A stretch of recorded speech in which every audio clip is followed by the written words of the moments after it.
Hey my lovelies, I hope you're all safe and well. It's Mitch here. I'm just coming on to do this Wednesday's Facebook card reveals for you all.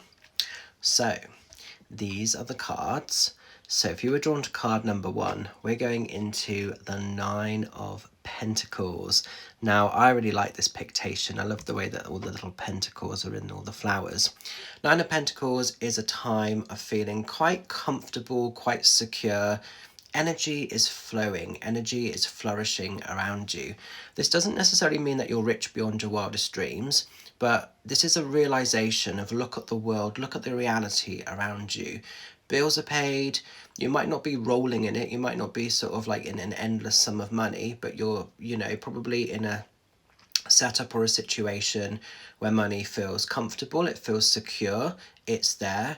You've got a roof over your head, you can enjoy some of the finer things in life. Maybe some of you, if you've been drawn to this card, have been working extremely hard over recent months or recent years. And maybe this is just like a stepping back and a bit of an acknowledgement of now what's been created. What I quite like with the pictation, if you think of when like plants and flowers are sort of, put into the garden, put into the earth, very often they start from like a little seed or like a very small bulb, and then there's nurturing, there's kind of a lot of love that has to be given for things to flourish. It's not like an immediate success, it's not something that we immediately feel we have a right to obtain, unless you're someone that's bought a plant like pre-done. But for a lot of people, they nurture, they see the sort of transition, they see the situation of that plant flourishing and coming to life. And that's really what this Nine of Pentacles is offering for you guys. You've set the seed and it's been flourishing, it's been kind of coming good. And now it's just that sort of celebration. It's just stopping to appreciate what's been created. I think as humans, some of us get caught up in the cycles of greed quite a lot, and we sometimes always want more. There's a lot of people I speak to, particularly in readings, that are so abundant both in financial and in heart, but they're on this quest of greed. They always want more, and it's like, just see the richness of what actually your world represents and what you've already got, because all of us are so much more richer than we choose to acknowledge. But sometimes the human mind and social media, the energy that we find ourselves in with the matrix system, it makes us question, it makes us doubt, it makes us put a lot of pressure upon ourselves, and sometimes we strip ourselves of really the celebration of what's being created here. But just like pause, just take a moment or two to celebrate and see the beauty of what you've actually got in your life, in your world at the moment, both from a financial space and the in-heart energy, because this is suggesting and saying the view at the moment is quite lovely, it's quite beautiful. It might not be your final destination. That plant might still have to flourish a lot more. You might want it to become a lot more bigger, and that's cool, that's fine. But let's not overlook what's actually being created at this immediate stage. So I think it's just a pause and a sort of looking and reviewing, and a little bit of an awareness of gratitude that's coming in with this. But it is suggesting and saying easier times, more gentle times. So if you've been caught up in cycles of chasing the money, or if it's all just felt very heavy, then we're going to get a little bit more of a flow energy coming in, which is what this is about. Nine of Pentacles often represents flow. So things are just going to start to flow and flourish in the ways that they need to. Now then, as we're moving into card number 2, we're going into the energies of the star. It's time to dream big, people, because the star represents your hopes, your dreams, your wishes, your goals. Send those energies, send those intentions out to the universe, but just do more than that. Don't just send the energy out and hope for the best. Give yourself permission to reach for the stars. Give yourself permission to go after whatever it is you want as an outcome, as a reality.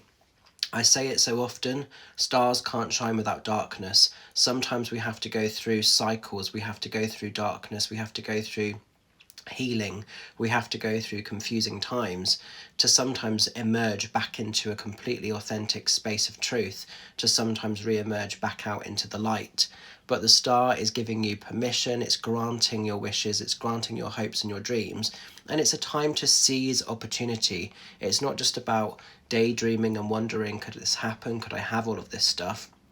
Seize the opportunities, make these things happen. If there's something you want to go after, whether it's just a small goal in your mind or it might be something really big and really kind of exaggerated, whatever it is, give yourself permission to have that experience, because it's there for you. It really is. If you truly believe, if you truly give yourself enough respect and you give yourself enough permission, you can have the version of life that you sort of see in your mind.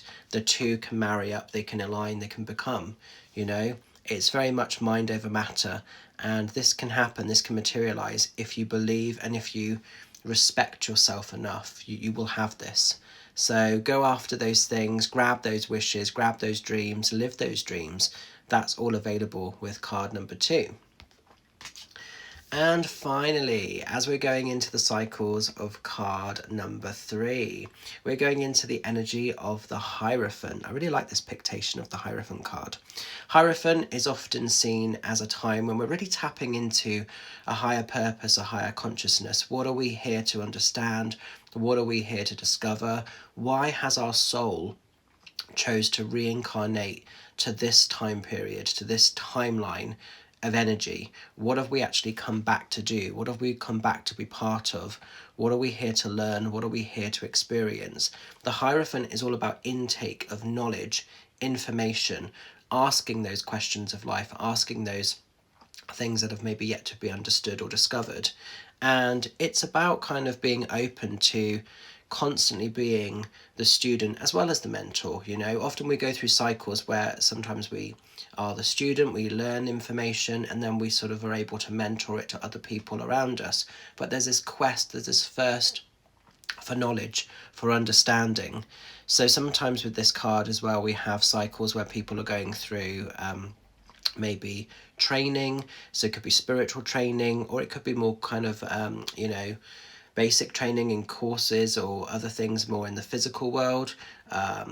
Whatever it is, it could be so many things, but it's intaking of knowledge, it's intaking of wisdom. This comes a lot as well when sort of ceremony and ritual are being sort of understood. So a lot of people at the moment, marriage is a big thing, and the logistics of marriage. A lot of people I'm talking to at the moment, so many people are booking hand fastings or blessing ceremonies or wanting to renew their vows, but they don't want to go down the conventional route of like a wedding, so they're using a hand fasting blessing as an alternative type of ritual or celebration. And the Hierophant is known quite often for sort of sacred ritual, so that kind of comes in quite a bit with this as well. So maybe you are going to one of those, maybe you're performing one of those, maybe you're creating your own type of ritual if you're tapping into a type of shamanism or a type of witchcraft, or just understanding maybe your own way that you are within this world in a more pagan sort of time and space. So we've got an element of that coming in as well. But it's interesting. So I hope you can make sense of these messages. I'm going to leave the cards with you. Keep shining bright, stay fabulous. Thank you so much for everybody that has got behind the tour. The tour has suddenly kind of just taken a bit of a buzz and it's kind of come to life. We've got 15 tickets only now left for Banwell, and then that show will have sold out. It would be great to be able to stamp a big old red sold out sticker on that. If it's meant to be, it will be.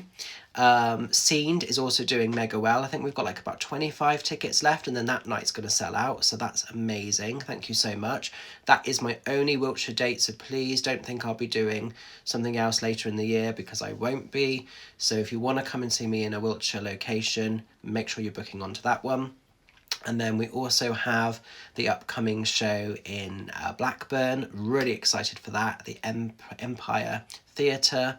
And we have the Isle of Wight at the Trinity Theatre. That's coming up. That's going to be very special. That is definitely going to go ahead. We've just hit the number that I needed to be able to do the night. It's going to be a very small audience if it stays as it is, probably be like the first 2 rows, but we have an audience. That's the most important thing. So Isle of Wight, if you've been questioning, if you've been unsure because you've seen all the different posts going back and forth, I can 100% say that show is going ahead, it is happening, and it will be great to see you there. So you can buy your tickets with confidence for that show now if you were sort of holding back. And yeah, I'm excited. I'm looking forward to it. I also want to let you know that this coming Saturday, I am over in Frome at Carpe Nocem at the beautiful Beck's shop doing private day of one-to-one reads. I think it's the only place now that I'm doing that's got spaces left this month for in-person sessions. Everything else is on Zoom. So yeah, if you want to come and see me this month for an in-person session, check in with Bex. She can get you booked in one of the spaces that are left, and it would be lovely to sort of welcome you into a magical setting. So keep shining bright, look after yourselves, and I will see you all very soon. Much love, take care, bye for now.